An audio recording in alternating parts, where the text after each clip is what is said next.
nashangaa kabisa nikitazama kama vilivyo nyota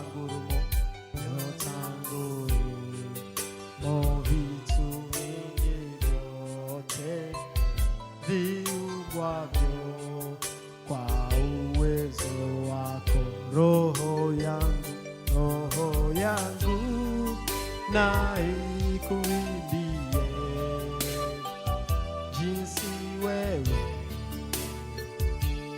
ulivyo mkuu. Roho yangu na ikuimbie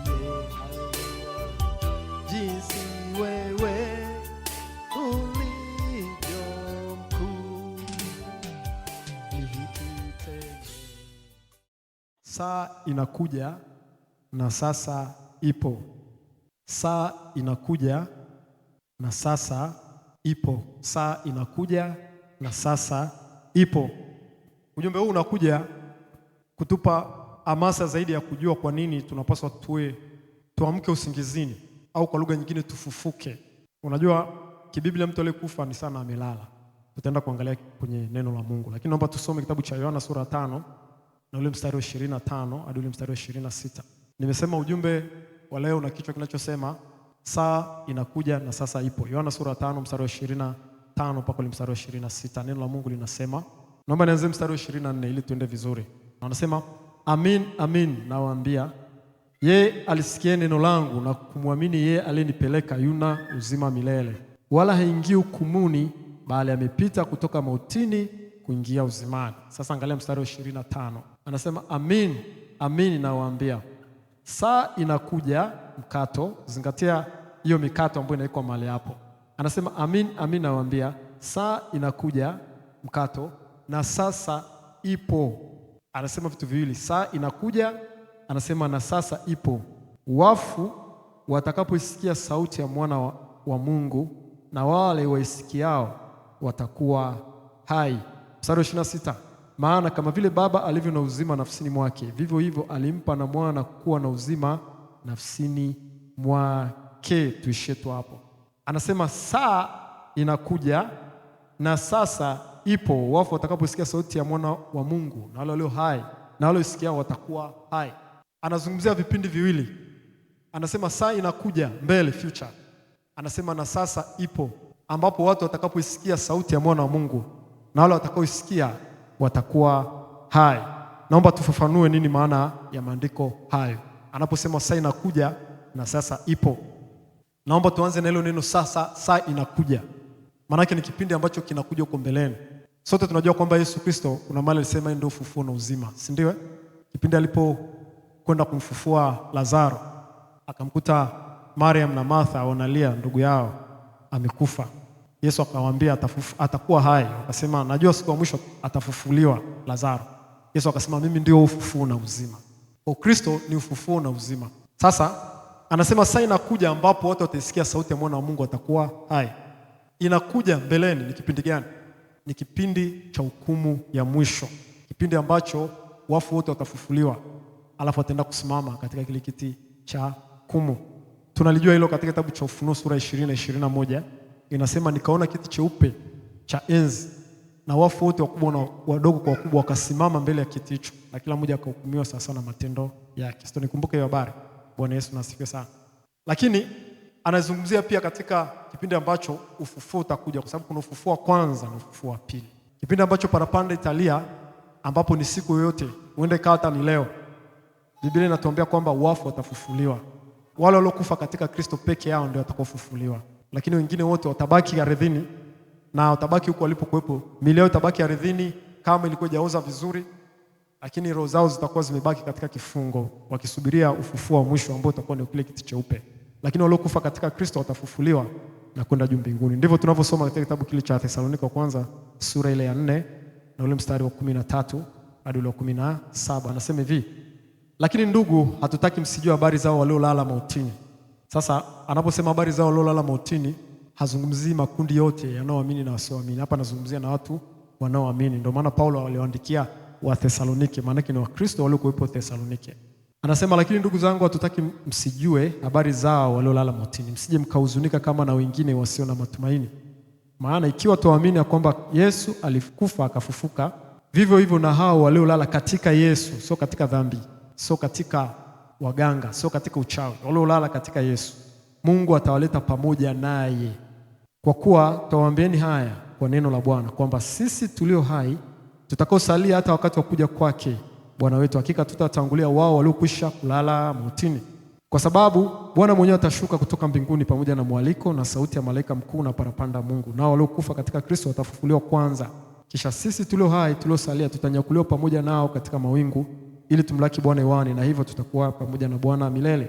Basi farijianeni kwa maneno hayo. Kwa hiyo haya ni maneno ya faraja kwamba waliokufa katika Kristo watafufuliwa. Ni siku za mwisho ambazo ndo tunaishi sasa hivi. Lakini kwa wale ambao watakosa ufufuo huu, basi watafufuliwa kule katika ufufuo wa mwisho. Lakini watafufuliwa ufufuo wa hukumu. Wataenda kuhukumiwa kulingana na matendo yao. Lakini hapa Kristo anasema saa inakuja. Saa inakuja, ndio hicho kipindi cha ufufuo wa unyakuo na ufufuo ambao kila mtu atafufuliwa na kusimamishwa katika kiti cha hukumu. Lakini anasema na saa ipo sasa hivi. Maanake pia kipindi ambacho Bwana Yesu anaishi duniani, ufufuo ulikuwepo. Bwana Yesu asifiwe sana. Lakini ufufuo ambao Kristo alikuwa anazungumzia ni ufufuo wa roho za watu, ambapo mtu ambaye hajamwamini Yesu Kristo ni amekufa. Mtu ambaye amepotea katika dhambi ni amekufa kulingana na lugha za kibiblia. Mtu anayerudi kwa Yesu Kristo maanake amefufuka kutoka katika wafu. Ndio hicho ambacho Kristo alikuwa anakimaanisha hapo, kwamba ule wakati ambao upo duniani watu walikuwa wanafufuliwa ulioanza wakati wa ufufuo, ufufuo wa roho za watu, ufufuo wa watu kurudi katika kweli, ufufuo wa watu kurudi katika uzima. Kwa namna gani hilo jambo linakaa namna hiyo? Twende kwenye kitabu cha Luka sura 15, tusome ile habari ya mwana mpotevu. Luka sura 15 na ule mstari wa 29 hadi 32. Tutaifupisha habari hii kwa sababu wengi tayari tunaifahamu. Luka sura 15 mstari wa 29. Luka 15:29. Naomba tuanzie tu ule mstari wa 11. Tuanzie tu mstari wa 11 tuisome hii habari.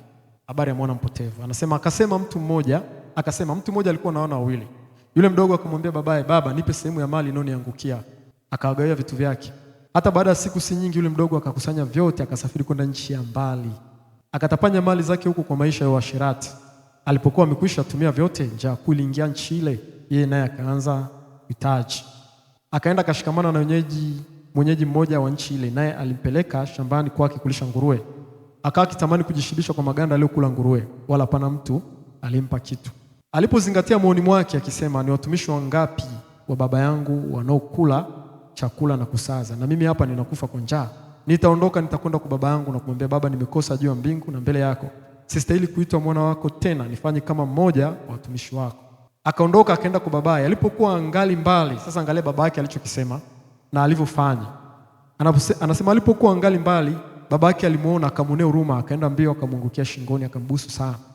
Yule mwana akamwambia, baba, nimekosa juu ya mbingu na mbele yako, sistahili kuitwa mwana wako tena.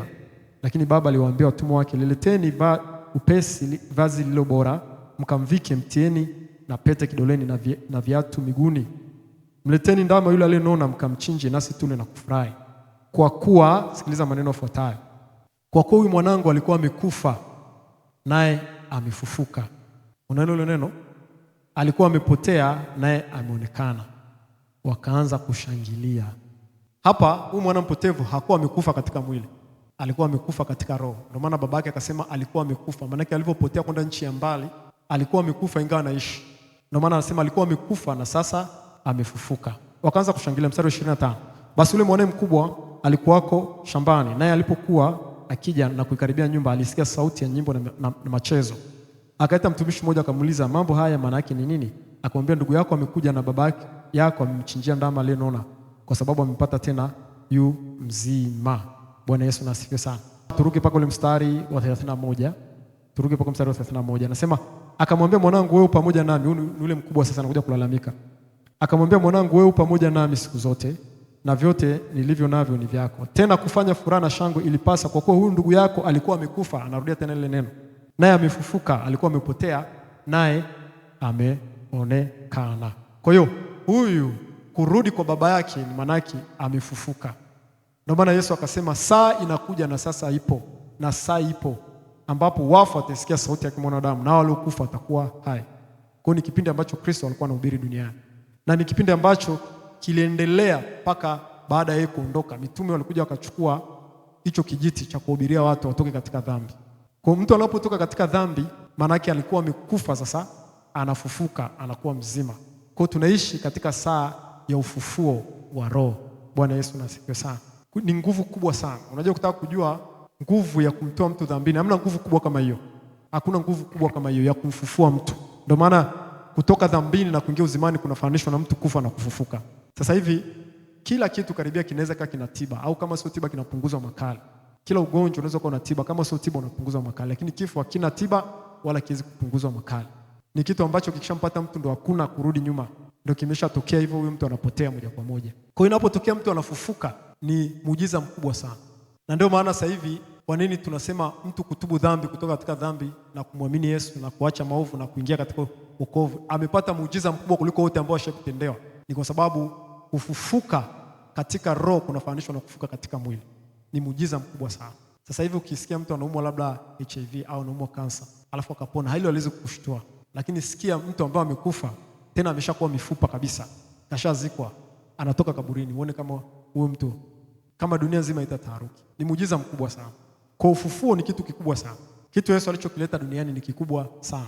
Wengi wetu tunaona muujiza mkubwa ni kupewa, kuponywa. Muujiza mkubwa ni kupata mali, kupata fursa fulani. Hiyo ndio muujiza ambao tunaweza tukatoa ushuhuda. Hata tunaweza tukasimama mbele za watu na kuambia, mimi nashuhudia Bwana kanitendea hiki, kanitendea kile. Lakini ni wachache sana tunaweza tukaona kwamba wokovu ni ushuhuda mkubwa sana. Kwa sababu ni kwamba tumefufuliwa, tulikuwa tumekufa na kufufuka. Kwa hivyo basi, kufa na kufufuka sasa kunathibitishwa na ubatizo. Ndio maana tunapoenda kubatizwa, maana yake ni ishara kufa na kufufuka kwa Yesu Kristo. Kwa unapoamini na kwenda kubatizwa, unatia muhuri kile kitu katika mwili, kwamba umekufa pamoja na Kristo, ukafufuka pamoja na Kristo. Kwa hiyo Wakristo tunaoishi katika imani ya kufufuka na maisha ya kumwamini Yesu Kristo katika ukamilifu wote, tupo katika muujiza ambao je kutokea. Kwa sababu hiyo basi hatuna budi kushikilia wokovu sana. Kwa sababu Kristo alichokuja kuleta ni kitu kikubwa sana. Kutolewa katika utumwa wa dhambi na kuingia katika uhuru wa roho ni muujiza mkubwa sana kuliko kawaida. Bwana Yesu asifiwe sana. Na ndio injili ambayo tunapaswa kuhubiri, kuambia watu watoke katika dhambi na kuingia katika uzima. Tumalize Efeso sura 5 na ule mstari wa 14 hadi ule mstari wa 17. Anasema hivyo, sema, amka wewe usinziaye, ufufuke katika wafu, na Kristo atakuangaza. Hivyo sema, amka wewe usinziaye, ufufuke katika wafu, na Kristo atakuangaza. Kwa hivyo tufufuke kutoka katika wafu. Tupo katika saa ya ufufuo. Kwa hivyo tunapoenda kuhubiria watu watoke katika dhambi, tunaenda kuhubiria watu habari za ufufuo. Muujiza mkubwa sana huo. Kwa hiyo kama tumepona namna kwenda kufufua wafu, Biblia Bwana Yesu aliposema nendeni mkafufua wafu, ni pia kwenda kuhubiria habari za uzima, wampokee Yesu na kumwamini. Amen. Kwa hivyo natamani ili tuliweke ndani ya mioyo yetu, litusaidie katika siku zinazokuja. Jina la Yesu libarikiwe sana.